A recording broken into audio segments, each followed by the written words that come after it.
Well, I was going to do another catch-up quickie to make up for some of the albums that I missed while making the Hurley episode, but no! U2 just had to go all Beyonce on us and drop a surprise album, so now I have to review it, though to be honest, I'm not even sure what that'll accomplish. For one, the band is literally giving this album away to an almost frightening degree, it seems. If you have auto-download enabled on your iTunes, then you have this album whether you like it or not. So I can't necessarily say whether you should pick it up or not, more than likely you already have it. And for two, this is a U2 album. People generally fall into two camps when it comes to this band. Either Bono is Jesus or Bono should be crucified. And believe it or not, I'm one of those weirdos whose opinions actually fall somewhere in the middle. Sure, they've released some good albums here and there, but I don't think Bono died for our sins or anything. Plus, my personal taste in U2 is a bit odd. I really enjoy some of their Black Sheep albums, like Zooropa and How to Dismantle an Atomic Bomb, but 2009's No Line on the Horizon bored me to fucking tears, with its near-total lack of energy and pacing and a sense of preachiness that nearly made October look like rain and fucking blood. So I was a bit apprehensive about this album, especially since it spent nearly 5 years in development. Hell, Christ, this could have been the Aliens Colonial Marines of rock music.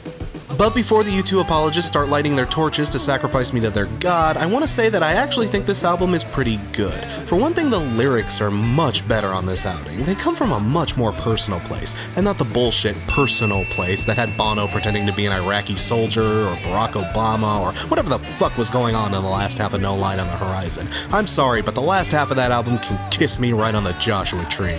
For most of this album, the band is writing about actual experiences that actually happened to them personally, the way a personal experience works, such as their musical inspirations, the death of close family members, and their first trip to California.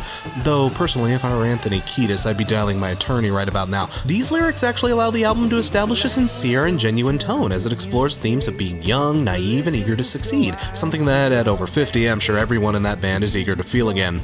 And while most of the musical composition is a pretty standard U2 affair, we do have a few standout moments here and there. The Edge's riffing on The Miracle of Joey Ramone and Raised by Wolves is a bit fiercer than what we're used to seeing out of these guys. Though that is like saying the claws are really, really sharp on that fluffy little kitty in the corner, but still, it's welcome to see regardless. And Adam Clayton has a few decent moments on the bass as well, particularly on Volcano. Clayton has always been good at keeping a simple, utilitarian kind of groove, but usually that's about it.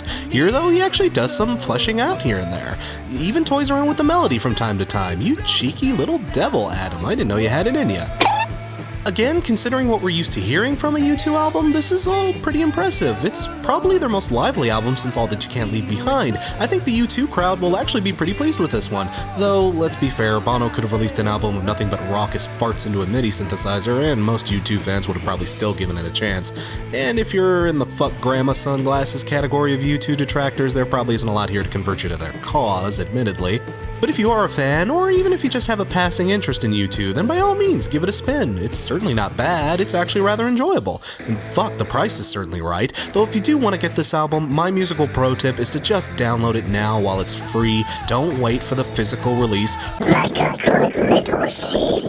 Thanks to their mega deal with Apple, this album is already a success, whether people actually listen to it or ritualistically incinerate their hard drives to purge it from existence. There's literally no reason to buy it, and I'm not 100% certain as to how I feel about that, frankly.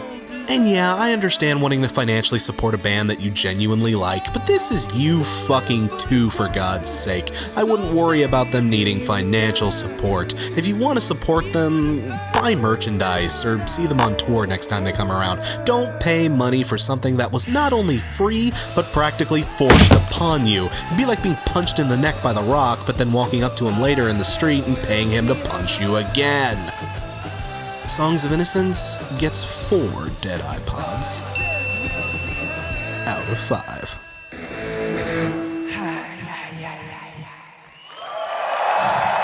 For Joey Ramone, The Miracle of Joey Ramone, and the Ramones.